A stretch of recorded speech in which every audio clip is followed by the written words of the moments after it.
The very first thing I'm going to tell you to do is connect your machine to your Wi-Fi network. What it does is it allows you to, one, control the machine as if you're looking at this display, and also allows you to easily upload your G-code.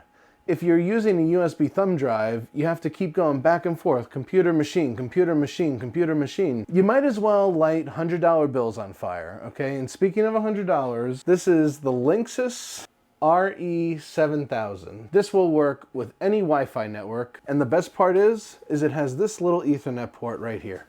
The Onefinity Machine is great in everything it does, except for Wi-Fi. It has built-in Wi-Fi, but it's in a steel box.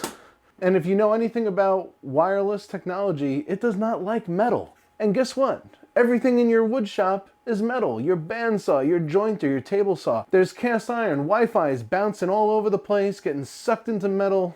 It can't connect. It didn't make sense for me to run a dedicated Ethernet line to my router. It's actually not that far away, but it would be a lot of work. I'd have to drill holes, go up to the attic, come back down. I have little kids. Have you tried to do things in your house with little kids around? All they want to do is help, which is cute, but it slows you down, takes you 4, 5, 6 times as long. This runs about $100. I'm gonna put a link in the description below. Buy this. Don't waste time. Just order this if you want to connect it to your network, because not only can you work from your computer, which is way more efficient than doing it via thumb drive, but then you can monitor the machine from your phone. You can actually type in the IP address and know if it's done carving or if it's thrown an error code.